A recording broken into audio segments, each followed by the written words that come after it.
WWE Crown Jewel is taking place this weekend in Riyadh, Saudi Arabia, and this is a pretty big card. And no, I'm not exaggerating. I think there's like 7 or 8 matches on this thing compared to previous shows. I'm really curious to see how WWE paces out the entire event. It's going to be really interesting. But let's talk about it. The first match on the card is actually a kickoff show match between Sami Zayn and JD McDonagh.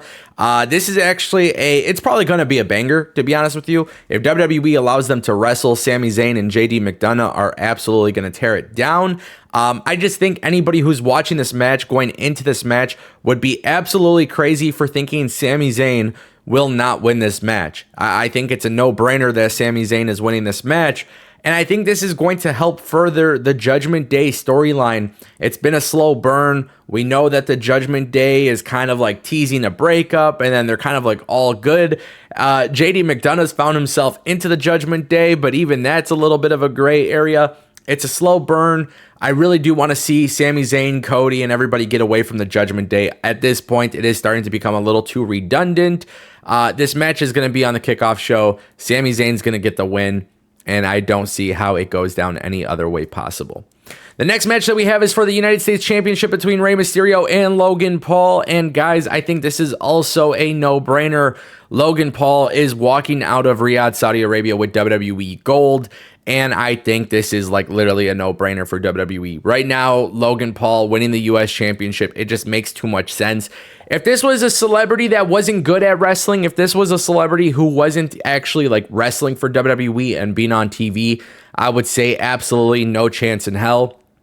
But the reality is Logan Paul beating Rey Mysterio makes a lot of sense. And honestly, if you really want WWE to get people talking here, if we eventually want to have another reason for Dom Mysterio and Rey Mysterio to have a hair versus career match down the line, this wouldn't be a bad time for WWE to have Dominic Mysterio cost Rey Mysterio the win, right? I mean, if you really think about it, Dominic Mysterio should be in Riyadh, Saudi Arabia because of the fact that the Judgment Day will be there. It's obviously a big night for Judgment Day.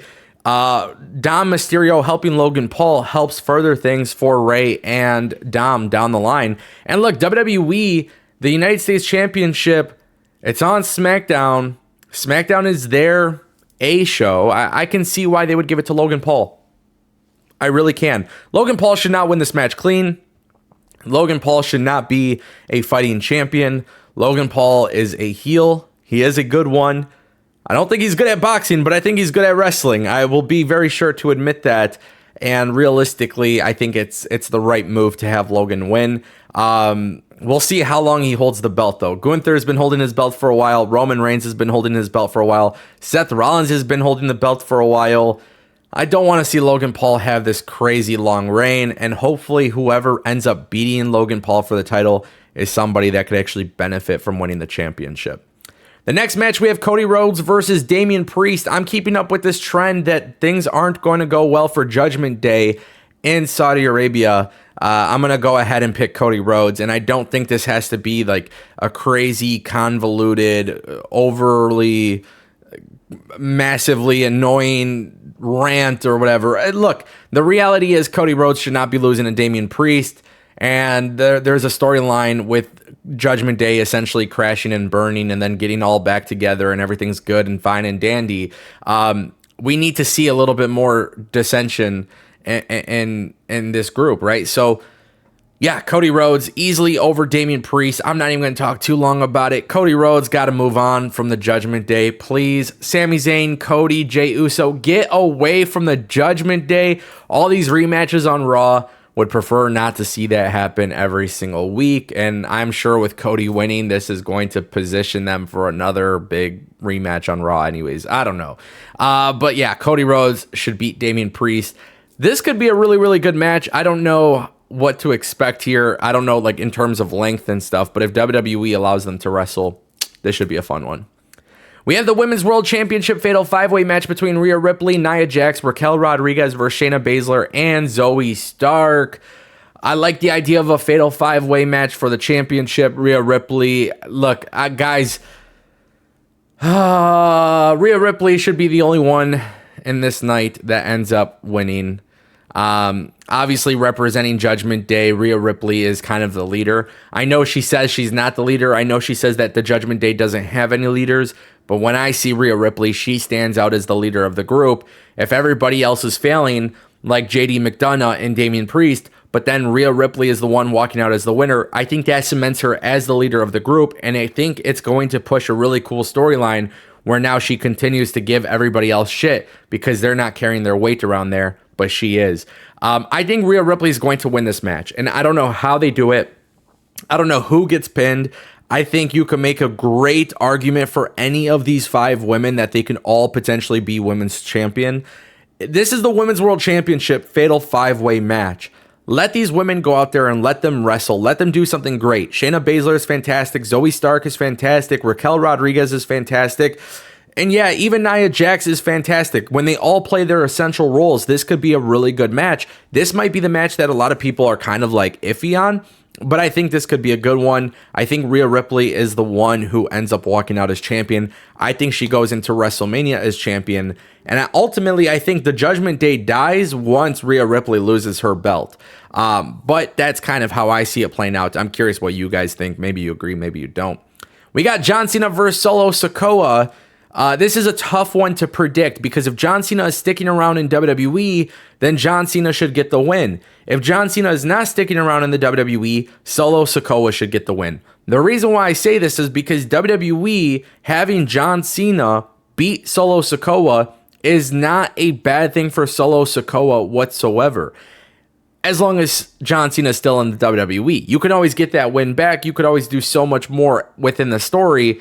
But if John Cena's leaving the WWE, if he's not coming back, he's going back to Hollywood, whatever it may be, there is no reason why John Cena is going to win this match. And for that reason, I'm picking Solo Sikoa. But at the same time, too, I'm okay with either result as long as in the long run, this is not going to impact Solo Sikoa. And it clearly looks like they have a plan for Solo Sikoa, right? Roman Reigns is taking time off. Roman Reigns will eventually snap on Solo Sikoa for losing. Solo Sikoa could then get pissed off and be like, screw Roman Reigns, and then attack Roman Reigns. Like, there's a lot of things you could do there, and it makes it's okay for Solo to lose, but only if John Cena is sticking around. If John Cena ain't sticking around, do not give him the win. Please, WWE, do not give him the win. I can tell you right now, a lot of people will be upset about it. And you know what? Honestly, at this point, I don't know how this match is going to go down. For some reason, I could kind of see Solo Sikoa squashing John Cena, which is absolutely crazy to think about. But it is something to think about.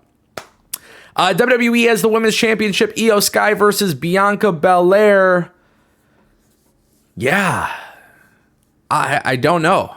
I swear, this is the match I don't know about the most because I feel like Bianca Belair can get the win back by turning heel, which I know it sounds crazy, but if Bianca Belair were to turn heel and Io Sky were to lose the belt and she's getting beat down, that offers the opportunity for Kairi Sane to return and help out Io Sky. I can also see a scenario where Bayley gets involved in this match and is the reason why Io Sky loses the belt. And if Bayley is the reason why Io Sky loses the belt, then Kairi Sane also gets involved by going after Bayley because that's how Kairi Sane was written off WWE television before she left the company. So this one's a very, very hard one to predict, and for some reason I'm leaning towards Bianca Belair. But if I had to pick, my preference would be Io Sky because I want Bianca Belair to actually get traded to Raw at some point. And I want Bianca Belair to be a heel and feud with Rhea Ripley. That's a whole different conversation. It's a very, very detailed, in-depth thing, but we'll talk about that at a later time. So yeah, my pick is, I think I'm going with Bianca. I don't know. Yeah, that one we don't know. It's too hard. Seth Rollins versus Drew McIntyre. Guys, this is going to be a very good match. I have very, very high hopes for this match. It's so tricky because we don't know about Drew McIntyre's WWE situation. This has got to be the match that causes Drew McIntyre to fully turn heel, and that is actually why I'm picking Drew McIntyre to win. I'm probably wrong here, right? I'm pretty sure I'm wrong. I'm pretty sure Seth Rollins is walking out as champion, but if I'm the WWE, I have Drew McIntyre win the belt. And you know, because there's so much talk about his contract and whether or not he leaves, I wouldn't mind WWE playing that into the storyline.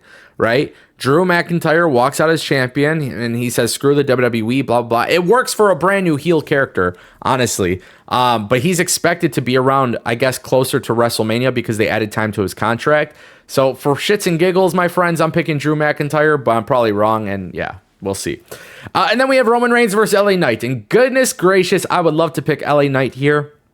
Unfortunately, LA Knight is not winning. I'm not going to waste 10 minutes of your time talking about this. I talked about this in a video here on the More Ango channel. But Roman Reigns is more than likely beating LA Knight.